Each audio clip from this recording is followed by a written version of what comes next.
नमस्कार दोस्तों, मैं जय कुमार एक बार फिर से आप सभी का हार्दिक स्वागत करता हूं। दोस्तों, हम लोगों ने इतिहास विषय के अंतर्गत अपने पिछले वीडियो के दौरान मंदिर निर्माण कला और मंदिर निर्माण कला के अंतर्गत नागर कला शैली के संबंध में विस्तृत रूप से जानकारी प्राप्त की। दोस्तों, वे बच्चे जो मेरे इस वीडियो को पहली बार देख रहे हैं और खास करके टीजीटी पीजीटी एग्जाम की तैयारी कर रहे हैं इतिहास विषय से, उनसे मेरी ये गुजारिश है कि मेरे पुराने वीडियो को जरूर से जरूर देखें अगर मंदिर निर्माण कला के संबंध में विस्तृत रूप से जानकारी लेना है तब। दोस्तों, मंदिर निर्माण कला है क्या, नागर कला शैली क्या है, उसकी क्या विशेषताएं हैं, इस संबंध में हम लोगों ने काफी अच्छे से अपने पिछले वीडियो में कवर कर रखा है। तो उसी क्रम में आज हम लोग मंदिर निर्माण कला के अंतर्गत एक और शैली के संबंध में जानकारी लेंगे। जैसे कि पीछे दिखाई दे रहा है, आज का हमारा जो टॉपिक रहेगा वो भारत में द्रविड़ कला शैली का रहेगा।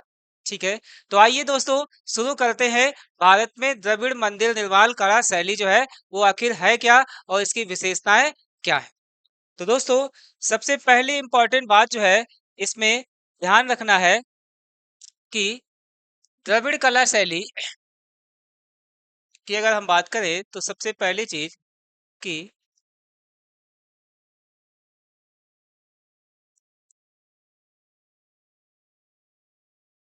इस कला शैली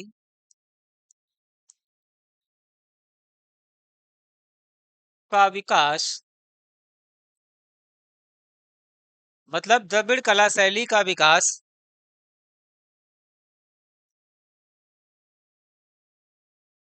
कृष्णा नदी से लेकर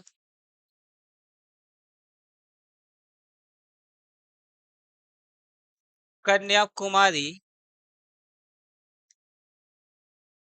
तक हुआ। कृष्णा नदी से लेकर के कन्याकुमारी तक इसका विकास हुआ। अर्थात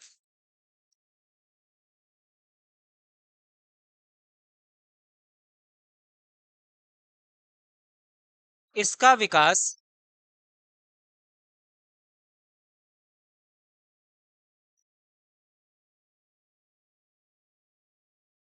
दक्षिण भारत में हुआ, इसलिए इसे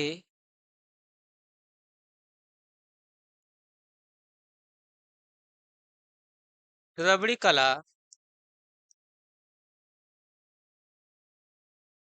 शैली कहा जाता है, कहा जाता है। तो दोस्तों, सबसे पहली इंपॉर्टेंट बात आएगी कि दक्षिण में या दक्षिण भारत में द्रविड़ कला शैली का विस्तार वो कहां से लेकर के कहां तक था। तो ध्यान रखेंगे कि इसका विकास वो कृष्णा नदी है ना, ये कृष्णा नदी। और दूसरा स्थान याद रखना है कन्याकुमारी। दोस्तों, भारत की अगर हम बात करेंगे, थोड़ा सा मैप पे हम बता देते हैं कि जैसे ये हो जाएगा दक्षिण भारत वाला पोर्शन। और दक्षिण भारत वाले पोर्शन की अगर हम बात करते हैं तो वहां पर देखेंगे महाराष्ट्र में एक पर्वत चोटी पाई जाती है जिसका नाम है महाबलेश्वर। महाराष्ट्र में महाबलेश्वर चोटी, और महाबलेश्वर चोटी से कृष्णा नदी निकलती है और निकलने के बाद आंध्र प्रदेश में विजयवाड़ा नामक स्थान पर अपना डेल्टा बना देती। ठीक उसी प्रकार से नीचे देखेंगे तमिलनाडु में या भारत का मुख्य भूमि पर दक्षिणतम जो बिंदु पड़ता है वो कन्याकुमारी का पड़ता है। तो ये इस नदी से लेकर के पूरा नीचे वाला ये जितना भी एरिया है या जितना भी क्षेत्र है, ये पूरी तरीके से द्रविड़ कला शैली से संबंधित है। दोस्तों, ये प्रश्न काफी इंपॉर्टेंट है और एग्जाम में काफी बार पूछा गया है, तो ध्यान रखेंगे इस बात को। फिर उसके बाद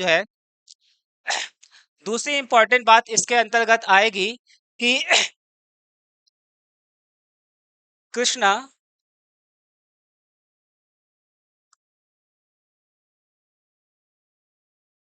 एवं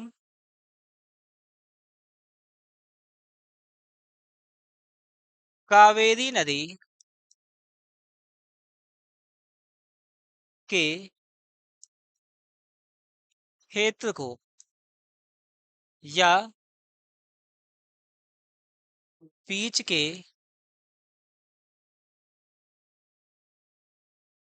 क्षेत्र को, कृष्णा और कावेरी नदी के बीच के क्षेत्र को क्या कहा जाता है? तो ध्यान रखेंगे, क्षेत्र को द्रविड़ कला शैली के उत्कर्ष की भूमि, उत्कर्ष की भूमि कहा जाता है ना। तो कृष्णा और कावेरी नदी का जो बीच का क्षेत्र है दोस्तों, जैसे अभी हमने बताया, ऊपर वाली लाइन थोड़ा सा हम मिटाते हैं और इसके बारे में हम बताते हैं। जैसे दक्षिण भारत की अगर बात करेंगे तो दक्षिण भारत जो है कुछ ऐसे रहेगा, जिसमें हमने बताया कि यहाँ पर महाबलेश्वर चोटी से कौन सी नदी निकलती है? तो कृष्णा नदी निकलती है और विजयवाड़ा में अपना डेल्टा बनाती है। ठीक उसी प्रकार से कावेरी नदी की अगर बात करेंगे तो कर्नाटक में ब्रह्मगिरी या पुष्पगिरी पहाड़ी से निकलती है और उसके बाद तमिलनाडु में अपना डेल्टा बनाती है। तो इन दो नदियों के बीच का ये जितना भी क्षेत्र है, इस पूरे क्षेत्र को किस नाम से जाना जाता है? तो द्रविड़ कला शैली के उत्कर्ष की भूमि कहा जाता है। ठीक है, फिर उसके बाद जो है यहाँ पर आते हैं द्रविड़ कला शैली की विशेषता। दोस्तों, द्रविड़ कला शैली की विशेषता की अगर हम बात करेंगे तो यहाँ पर हमने एक फिगर ले रखा है और इस फिगर की अगर बात करेंगे तो यहाँ पर फिगर के माध्यम से हम लोग समझने का प्रयास करेंगे कि द्रविड़ कला शैली के जो मंदिर थे वो आखिर किस प्रकार से बनाए गए। हालांकि सभी बातें जो है एक फिगर में समझाना या समझना संभव नहीं है, फिर भी जो है सारी जो है बातों को समझाने का प्रयास किया जाएगा। तो द्रविड़ कला शैली में जो है सबसे पहली चीज आएगी कि इसकी विशेषता, विशेषता या विशेषताएं। ठीक है, विशेषता की अगर हम बात करते हैं तो इसमें सबसे पहली चीज ध्यान रखेंगे कि इस कला शैली के मंदिर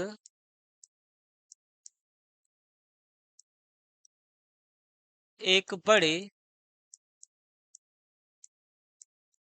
प्रांगण या हम कह सकते हैं मैदान पर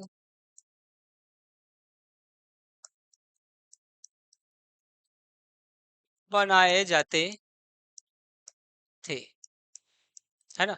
तो द्रविड़ कला शैली की सबसे पहली क्या विशेषता रहेगी कि इस कला शैली के जो मंदिर थे वो एक बड़े से प्रांगण में बनाए जाते थे, है ना। यानी कि मंदिर की भव्यता यहाँ पर जो है बहुत ज्यादा नजर आती। वही नागर कला शैली की अगर बात करेंगे तो वहां पर जो है बहुत बड़े प्रांगण का प्रयोग मंदिर निर्माण में नहीं किया जाता था।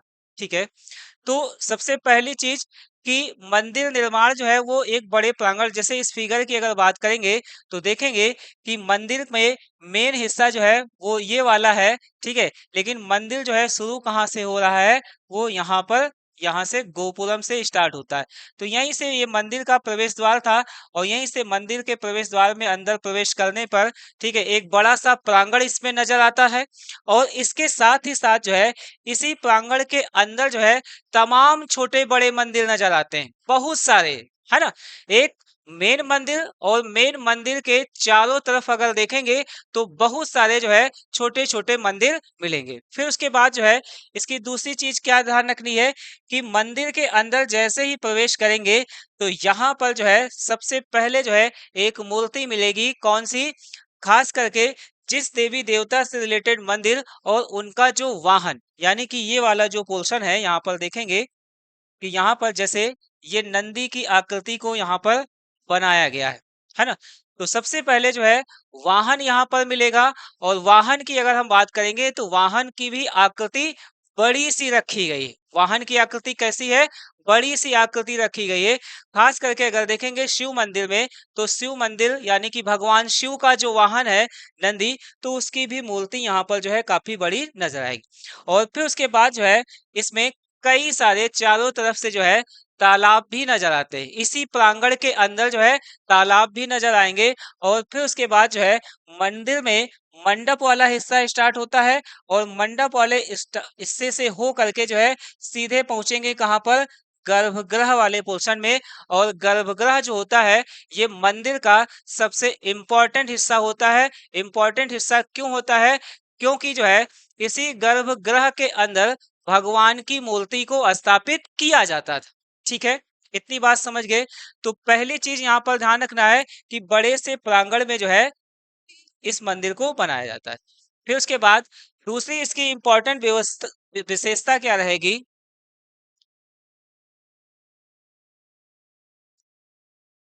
इस कला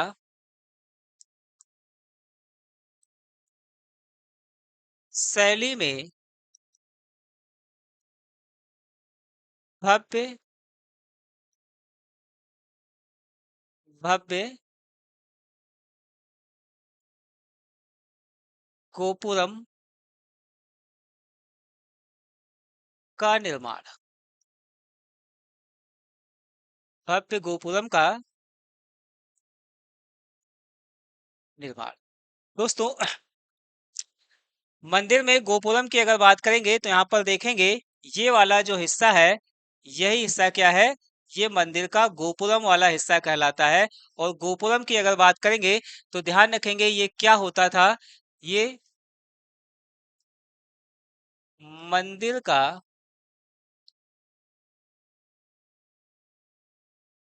प्रवेश द्वार होता था, है ना? तो द्रविड़ कला शैली में गोपुरम क्या है? मंदिर का प्रवेश द्वार है। और इस प्रवेश द्वार की अगर हम बात करेंगे, दूसरी इंपॉर्टेंट बात कि यह कई मंजिला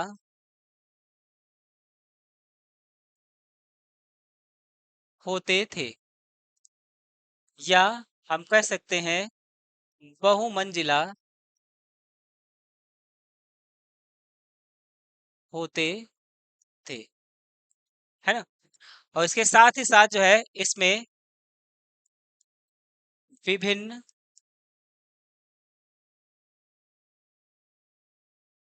मूर्तियां स्थापित होती, या मूर्तियां स्थापित की गई हैं।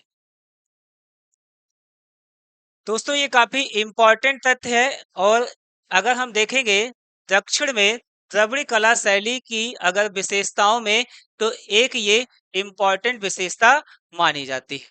तो ध्यान रखेंगे कि मंदिर का जो प्रवेश द्वार था, इस प्रवेश द्वार को क्या कहा जाता था? गोपुरम कहा जाता था। इसके साथ ही साथ जो है ये जो गोपुरम होता था, या जो प्रवेश द्वार बनाया जाता था, ये काफी भव्य बनाया जाता था। और इसमें कई मंजिला इमारत बनाई जाती थी। और इसके साथ ही साथ इसके अंदर जो है तमाम जो है विभिन्न मूर्तियों को स्थापित किया जाता था। तो ये हो गई इसकी दूसरे नंबर की विशेषता। फिर उसके बाद तीसरे नंबर की अगर हम बात करेंगे, तो तीसरे नंबर पर विशेषता इसकी कौन सी आएगी? तो ध्यान रखेंगे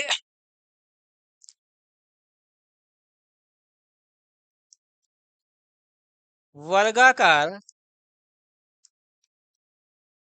गर्भगृह, है ना? ठीक है। तो मंदिर का गर्भगृह वाला जो हिस्सा है, ये मेन हिस्सा होता था। इस चीज को ध्यान रखेंगे। तो गर्भगृह का आकार कैसा? वर्गाकार होता था। ठीक है। और इसके साथ ही साथ जो है इसको चारों ओर से प्रदक्षिणा पथ से ढका जाता था। है ना। तो गर्भगृह की अगर हम बात करेंगे तो यहाँ पर देखेंगे गर्भगृह वाला पोर्शन, तो ये हो जाएगा यहाँ पर गर्भगृह, ठीक है।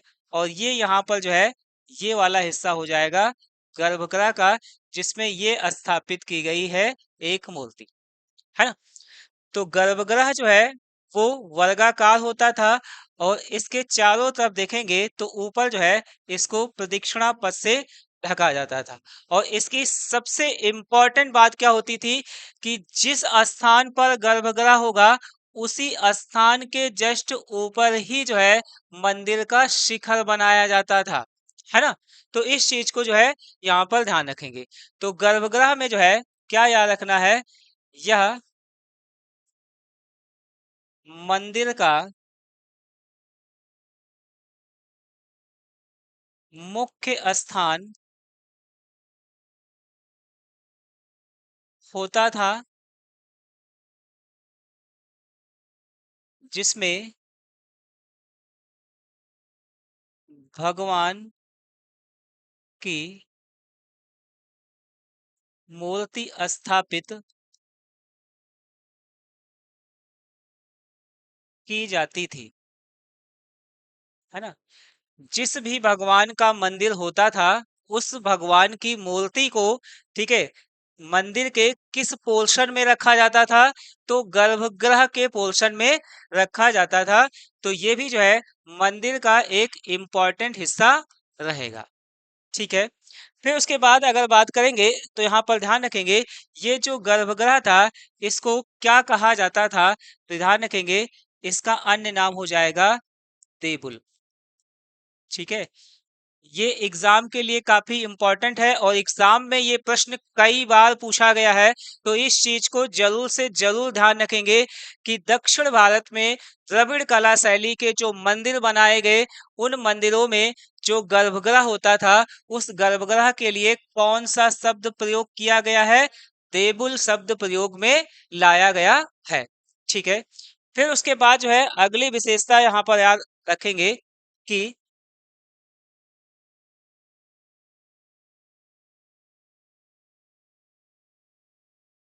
पिरामिड नुमा शिखर, पिरामिड नुमा शिखर या इसी शिखर को कहा जाता था विमान, है ना। तो शिखर की अगर हम बात करेंगे तो शिखर यानी कि जो विमान होता था वो कैसा होता था, पिरामिड के आकार का होता था, ठीक है। और ध्यान रखेंगे ये विमान जो है वो साधारणतया तया अष्टभुजाकार अष्टभुजाकार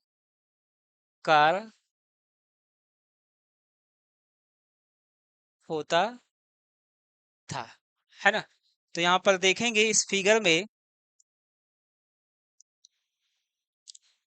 कि गर्भगृह के ऊपर वाला ये जितना भी पोर्शन है यहाँ से पूरा ये इसी को कहा गया है शिखर, है ना, या इसी को कहा जाता है विमान, है ना। तो यहाँ से लेकर के गर्भगृह के जस्ट ऊपर वाला जितना भी ये पोर्शन आएगा इसको क्या हम बोलेंगे, शिखर बोलेंगे, या इसी को क्या बोलेंगे, विमान बोलेंगे, ठीक है। जैसे कि हम लोगों ने पिछली क्लास में जाना था कि नागर कला शैली में सबसे पहली बार शिखर का निर्माण किया गया, और नागर कला शैली के अंतर्गत सबसे पहली बार जो है किस मंदिर में शिखर लगाया गया दोस्तों, तो ध्यान रखेंगे देवगढ़ का दशावतार मंदिर जो ललितपुर उत्तर प्रदेश में पड़ता है ना। और शिखर की अगर हम बात करेंगे तो यहाँ पर देखेंगे कि इसके जो शिखर है, ठीक है, उसमें कितने कोण मिलते हैं, टोटल 8 कोण। शिखर के ऊपर देखेंगे यहाँ पर जो है आमलक नजर आएगा, फिर उसके बाद जो है कलश नजर आएगा, और फिर उसके बाद यहाँ पर देखेंगे तो एक झंडा या त्रिशूल जैसी आकृति इस पर नजर आएगी। दोस्तों साउथ के मंदिरों की अगर हम बात करते हैं तो साउथ के मंदिरों का शिखर देखेंगे तो उनके अंदर भव्यता जो है वो नागर कला शैली से काफी हटके नजर आएगी। मतलब वो काफी ज्यादा भव्य और काफी ज्यादा आकर्षक नजर आएंगे। फॉर एग्जाम्पल जैसे देखे होंगे चोल कालीन जितने भी मंदिर बनाए गए या पल्लव कालीन जो भी मंदिर बनाए गए, उनके शिखरों को अगर देखेंगे खास करके कि जैसे तंजौर में बृहदेश्वर मंदिर या राजराजेश्वर मंदिर, ठीक है। तो मंदिर की अगर बात करेंगे तो यहाँ पर जो विमान और शिखर जो है ये मंदिर का एक इम्पॉर्टेंट हिस्सा होता था, ठीक है। फिर उसके बाद जो है ध्यान रखेंगे अगली बात कि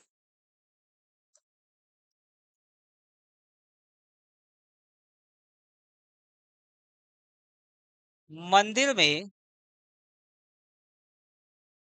द्वीप स्तंभ और ध्वज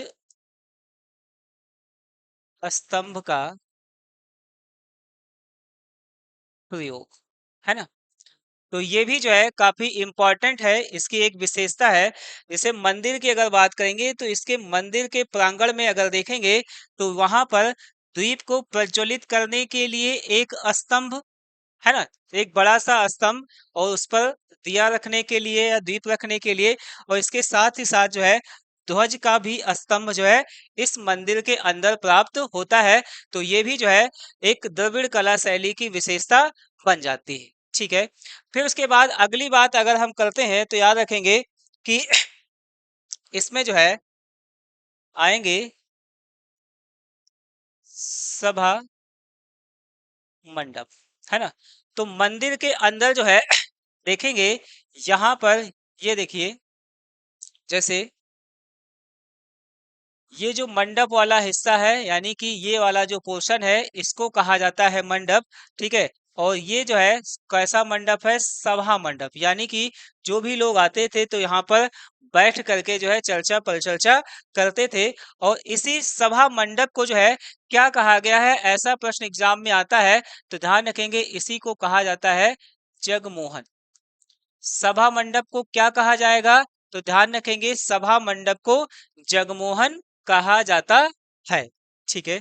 तो इतनी विशेषताएं जो है इस द्रविड़ कला शैली के अंतर्गत आती है, ठीक है। तो एक बार फिर से थोड़ा सा रिकॉल कर लेते हैं हम लोगों ने क्या क्या जाना है। द्रविड़ कला शैली की अगर हम बात करेंगे तो इसकी जो है सबसे पहली विशेषता क्या रहेगी, सबसे पहली विशेषता क्या रहेगी, तो ध्यान रखेंगे इस मंदिर की अगर हम बात करते हैं तो मंदिर को एक बड़े प्रांगण में बनाया जाता था। मंदिर के अंदर ही जो है तमाम प्रकार के जो है तालाब और उसके अलावा जो है छोटे छोटे जो है कई सारे मंदिर जो है मिलते हैं। फिर इसके बाद इसकी दूसरी विशेषता क्या है कि इसमें भव्य गोपुरम, है ना, मंदिर का जो प्रवेश द्वार है इस प्रवेश द्वार को काफी भव्य बनाया जाता था, ठीक है, काफी बड़ा होता था। एंट्री इसमें जो है काफी बढ़िया मानी जाती है। तो मंदिर का ये जो प्रवेश द्वार है इसको क्या कहा गया है, गोपुरम कहा गया है। और ये गोपुरम जो होता है ये कई मंजिला होते थे, और इसके साथ ही साथ जो है इसकी अगर हम बात करेंगे तो इसमें कई सारी छोटी छोटी तमाम मूर्तियां जो है स्थापित मिलती। फिर उसके बाद जो है अगली विशेषता क्या है, इसका गर्भगृह, है ना दोस्तों। गर्भगृह मंदिर का सबसे इंपॉर्टेंट हिस्सा। और गर्भगृह के लिए कौन सा शब्द यूज किया गया है, तो देवुल शब्द यूज किया जाता है। और गर्भगृह की अगर हम बात करेंगे तो गर्भगृह एक ऐसा स्थान मंदिर का होता है जहां पर मुख्य देवता के की मूर्ति को स्थापित किया जाता था, ठीक है। फिर उसके बाद अगला है पिरामिड नुमा शिखर, या इसी शिखर को कहा गया है विमान। और इसको ध्यान रखेंगे ये साधारणतः जो है कैसा है, अष्टभुजाकार, है ना। इसमें टोटल कितनी भुजाएं हैं, 8 भुजाएं ज्यादातर मंदिरों में मिलती हैं। और शिखर जो है वो मंदिर का सबसे इंपॉर्टेंट हिस्सा होता है। शिखर गर्भगृह के जस्ट ऊपर का हिस्सा होता है। फिर उसके बाद जो है मंदिर के अंदर ही जो है दीप को जलाने के लिए एक स्तंभ, और इसके साथ ही साथ जो है ध्वज को फहराने के लिए भी जो है एक स्तंभ का प्रयोग किया जाता है। इसके साथ ही साथ जो है मंदिर में सभा मंडप है, ठीक है। तो इतनी विशेषताएं जो है इस द्रविड़ द्रविड़ कला शैली से रिलेटेड जो है ध्यान रखेंगे। ठीक है, तो आगे हम लोग बढ़ते हैं नेक्स्ट पेज पर। तो आगे की अगर हम बात करेंगे तो यहाँ पर ध्यान रखेंगे कि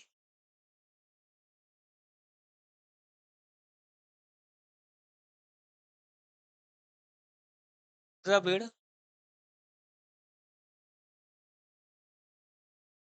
कला शैली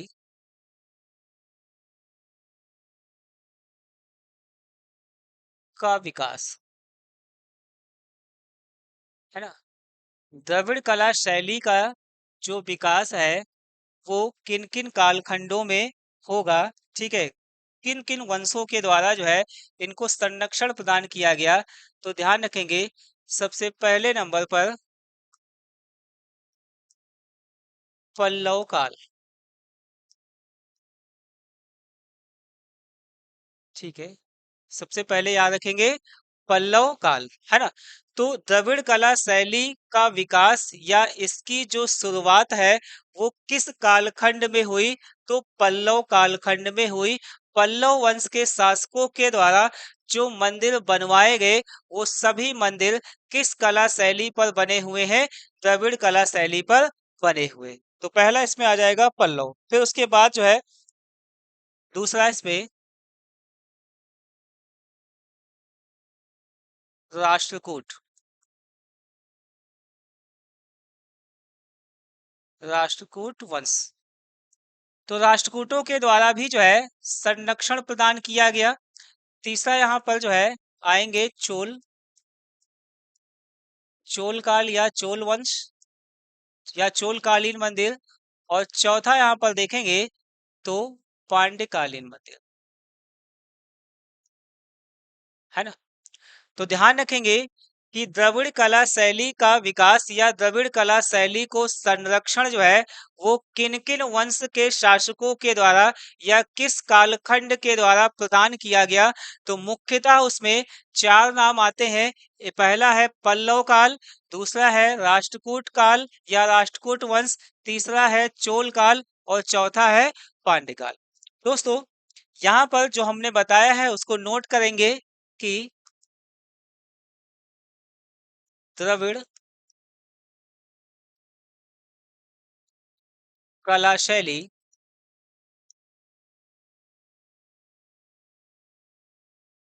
का विकास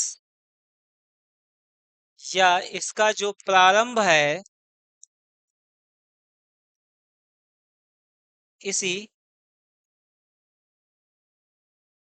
कालखंड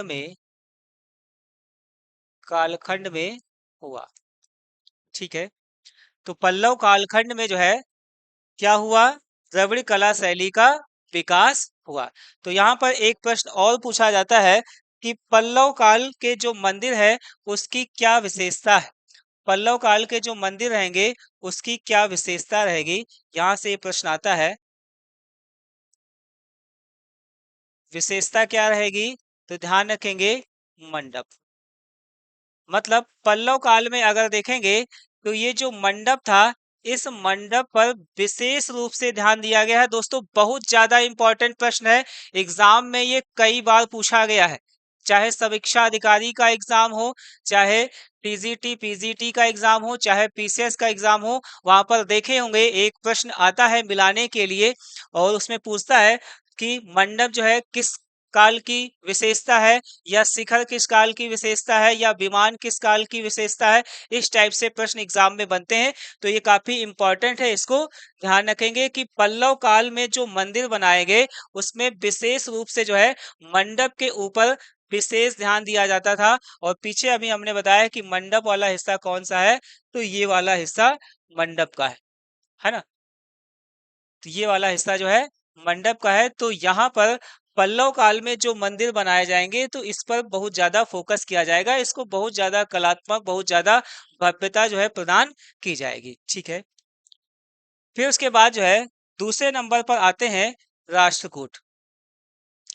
ठीक है, राष्ट्रकूट वंश की अगर हम बात करेंगे तो इसके संबंध में हम लोग आगे जानेंगे। फिर उसके बाद जो है यहाँ पर तीसरे नंबर पर आएंगे चोल काल। ठीक है, तो चोल काल की अगर हम बात करेंगे तो यहाँ पर इसकी जो विशेषता है ध्यान रखेंगे। ठीक है, चोल काल के जो मंदिर हैं इसकी क्या विशेषता रहेगी, तो इसकी विशेषता में ध्यान रखेंगे कि जो विमान वाला पोर्शन था, कौन सा, विमान, है ना। ठीक है, चोल काल में जो मंदिर थे उन मंदिरों की क्या विशेषता है, उसमें विमान पर विशेष रूप से ध्यान दिया जाता था। जैसे पीछे अभी हमने बताया कि विमान यानी कि ये शिखर वाला जो हिस्सा होता था, इसको बहुत ज्यादा कलात्मकता जो है प्रदान की गई। ठीक है, फिर उसके बाद जो है चौथे नंबर पर आते हैं पांड्य, और पांड्यों की अगर हम बात करेंगे तो पांड्य काल की जो है क्या विशेषता रहेगी, तो ध्यान रखेंगे इन लोगों ने जो है गोपुरम, ठीक है, यानी कि जो मंदिर का प्रवेश द्वार है उसको बहुत ही अच्छे ढंग से विस्तारित करने का काम, या उसको बहुत ज्यादा भव्यता जो है वो किस काल के शासकों के द्वारा प्रदान की गई, पांड्य काल के शासकों के द्वारा प्रदान की गई। राष्ट्रकूट वंश की अगर हम बात करेंगे यहाँ पर क्या विशेषता है, तो मंदिर का जो प्रांगण होता था, यानी कि मंदिर का जो मैदान होता था उस पर जो है विशेष रूप से काम किया जाता था। तो यहाँ पर मुख्य रूप से जो है तीन बातें काफी ज्यादा इंपॉर्टेंट है, और यही तीनों बातें एग्जाम में बहुत ज्यादा बार पूछी गई हैं। क्या पूछी गई है, पल्लव कालीन मंदिर की क्या विशेषता है, तो ध्यान रखेंगे मंडप है। पल्लव कालीन मंदिर की क्या विशेषता है, मंडप है। फिर चोल कालीन मंदिर की क्या विशेषता है, विमान है। और फिर पांड्यकालीन मंदिर की क्या विशेषता है, तो ध्यान रखेंगे गोपुरम है। गोपुरम यानी कि मंदिर का जो प्रवेश द्वार होता था। ठीक है, तो इसी में आगे बढ़ते हैं, और सबसे पहले हम लोग पढ़ेंगे चोल कालीन मंदिर,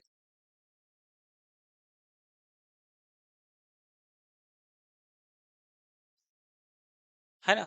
तो सबसे पहले हम लोग टॉपिक पढ़ेंगे इसमें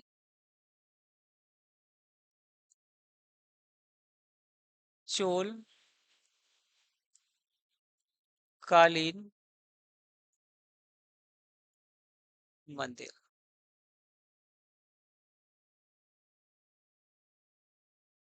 चोल कालीन मंदिर, दोस्तों चलिए दोस्तों शुरू करते हैं। चोल कालीन जो मंदिर थे, इन मंदिरों की अगर हम बात करते हैं तो इसमें सबसे पहली चीज याद रखेंगे कि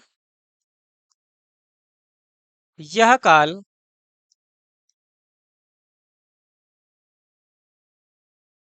द्रविड़ कला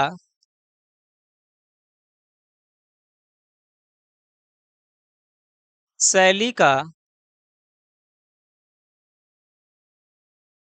चरमोत्कर्ष था, है ना। मतलब द्रविड़ कला शैली जो है वो सबसे ज्यादा फली फूली या सबसे ज्यादा विकसित जो है किस कालखंड में हुई, तो ध्यान रखेंगे चोल कालखंड में हुई। फिर उसके बाद जो है दूसरी बात,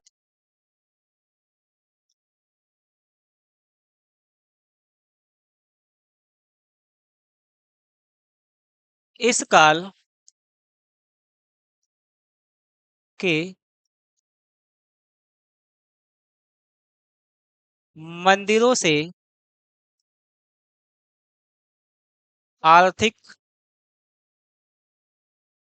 कौमा सामाजिक, है ना, है ना, इस काल के मंदिर में आर्थिक और सामाजिक और उसके साथ ही साथ जो है सांस्कृतिक,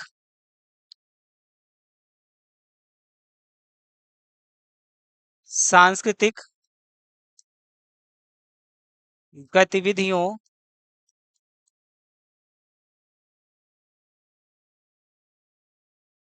की जानकारी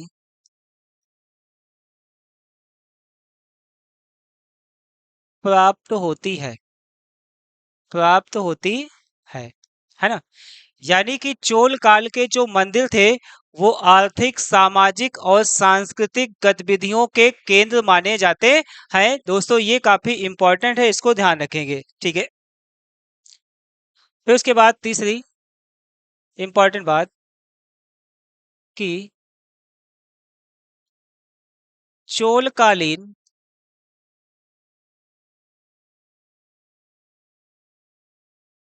मंदिर की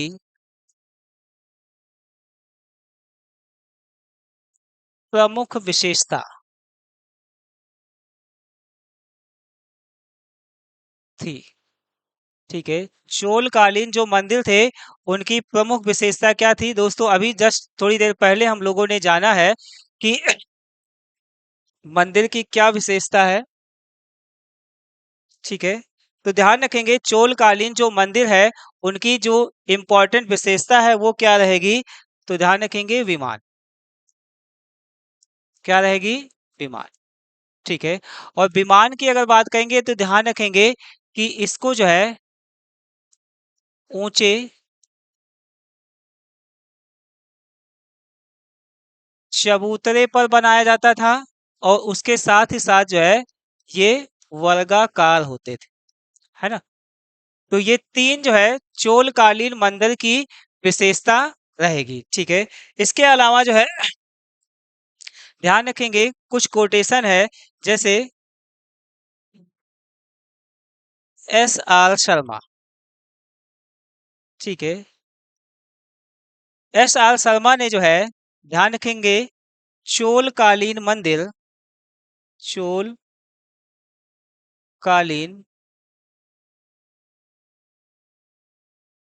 मंदिरों को राज्य के अंदर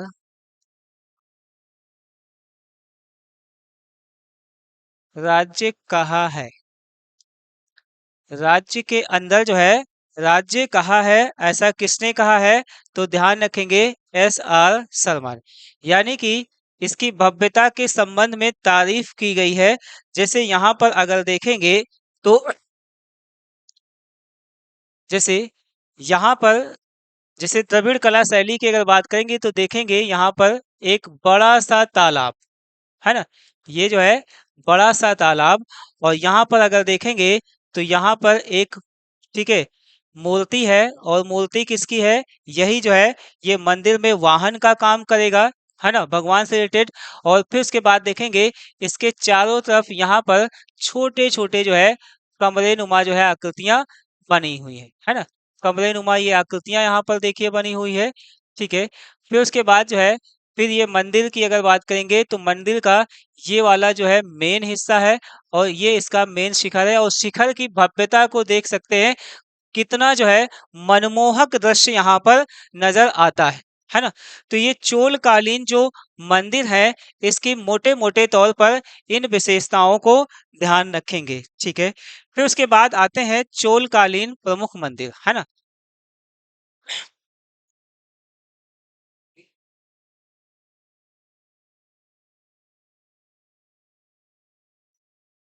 अगला इसमें आएंगे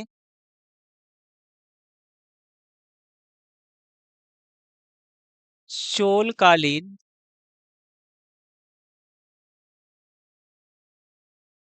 प्रमुख मंदिर, है ना? एग्जाम के लिए काफी ये इम्पोर्टेंट है ना? क्योंकि डायरेक्टली जो है ये वाले प्रश्न एग्जाम में पूछे जाते हैं। कौन सा मंदिर कहाँ पर है और किसके द्वारा बनवाया गया है? तो उसमें सबसे पहला याद रखेंगे कि चोलेश्वर मंदिर, है ना? कौन सा? तो पहले नंबर पर आएगा चोलेश्वर मंदिर।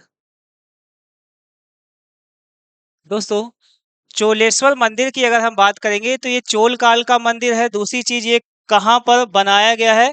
तो याद रखेंगे स्थान का नाम है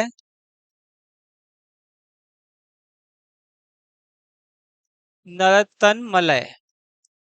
ठीक है, ये यहाँ पर हो जाएगा इसका स्थान। फिर उसके बाद जो है दूसरा यहाँ पर जो मंदिर आएगा वो ध्यान रखेंगे कौन सा है? तो कोरंग नाथ मंदिर, कोरंगनाथ मंदिर, है ना। तो दूसरा मंदिर है कोरंगनाथ मंदिर, और कोरंगनाथ मंदिर जो है कहाँ पर बनाया गया, तो ध्यान रखेंगे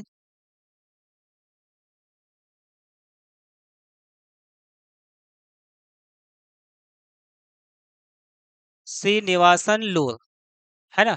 किस स्थान पर बनवाया गया, तो श्रीनिवासन लूर। ठीक है, फिर इसके बाद तीसरा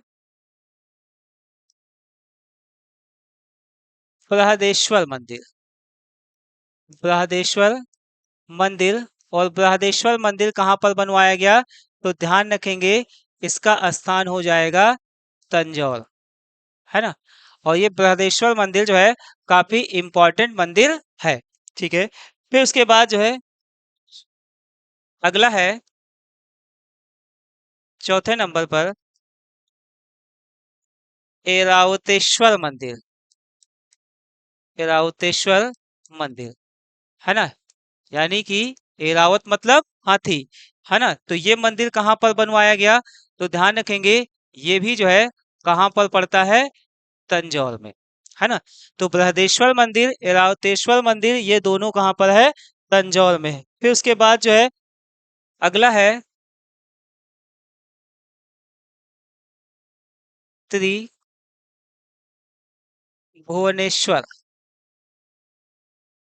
मंदिर। त्रिभुवनेश्वर मंदिर जो है ये कहाँ पर पड़ेगा, तो ध्यान रखेंगे ये भी जो है तंजौर में, है ना। कहाँ पर है, तंजौर में। फिर उसके अलावा जो है याद रखेंगे अगला नागेश्वर मंदिर, नागेश्वर मंदिर। और ये नागेश्वर मंदिर कहाँ पर पड़ेगा, तो ध्यान रखेंगे तंजौर में। तंजौर में ही ज्यादातर मंदिर क्यों बनवाए गए हैं, चोल काल के शासकों के द्वारा। क्यों, क्योंकि तंजौर जो है वो चोल राजाओं की राजधानी थी, इसीलिए जो है राजधानी वाले इलाके में ज्यादा मंदिर मिलेंगे, है ना। फिर इसमें एक इम्पॉर्टेंट बात ये भी आती है कि जैसे ये जो मंदिर है, इन मंदिरों को किनके द्वारा बनवाया गया है, तो सबसे पहला मंदिर जो चोलेश्वर मंदिर है वो ध्यान रखेंगे किसके द्वारा बनवाया गया है, तो शासक का नाम यहाँ पर विजयालय, शासक का नाम क्या हो जाएगा, विजयालय। ठीक है, ये काफी इंपॉर्टेंट, इसको ध्यान रखेंगे। फिर उसके बाद दूसरे नंबर पर अगर देखेंगे तो इसको किसने बनवाया था, तो ध्यान रखेंगे परांतक का नाम, परांतक प्रथम, है ना। चोलों का एक शासक था परांतक प्रथम, उसके द्वारा बनवाया गया था। फिर उसके बाद अगर देखेंगे तो अगला नाम यहाँ पर आएगा बृहदेश्वर मंदिर का, और इसका निर्माण राजराजेश्वर, ठीक है, या राज राज प्रथम, है ना। इसीलिए जो है बृहदेश्वर मंदिर को राजराजेश्वर मंदिर के नाम से भी जाना जाता है। फिर उसके बाद ऐरावतेश्वर मंदिर जो है ये किसके द्वारा बनवाया गया, तो ध्यान रखेंगे राजराज द्वितीय, है ना। राजराज द्वितीय के द्वारा जो है इसका निर्माण करवाया गया। फिर त्रिभुवनेश्वर मंदिर जो है ये किसके द्वारा बनवाया गया, तो ध्यान रखेंगे शासक का नाम आ जाएगा कुलोत्तुंग थर्ड, है ना। इसने जो है तंजौर में त्रिभुवनेश्वर मंदिर का निर्माण करवाया। और फिर नागेश्वर मंदिर की अगर बात करेंगे तो ये मंदिर जो है किसने बनवाया था, तो ध्यान रखेंगे आदित्य प्रथम, आदित्य प्रथम, है ना। तो चोल काल में ये 6 प्रमुख मंदिर हैं जो एग्जाम की दृष्टि से काफी इंपॉर्टेंट है। तो इनके नाम और इनका स्थान और इसके साथ ही साथ जो है इसके संस्थापक का नाम जरूर से जरूर ध्यान रखेंगे। ठीक है, तो एक बार इसको फिर से थोड़ा सा रिकॉल करते हैं।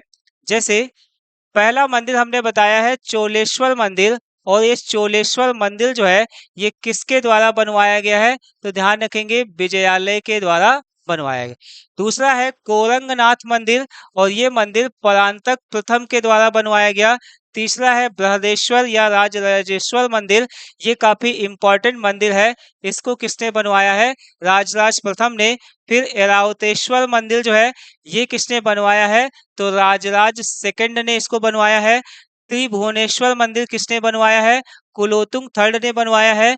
नागेश्वर मंदिर किसने बनवाया है? आदित्य प्रथम ने बनवाया है ना। तो इतने मंदिरों के नाम जो है ध्यान रखेंगे, ठीक है। फिर उसके बाद जो है इसमें इम्पोर्टेंट बात क्या आएगी, ये जो यहाँ पर मंदिर है बृहदेश्वर, इसको थोड़ा सा मिटाते हैं।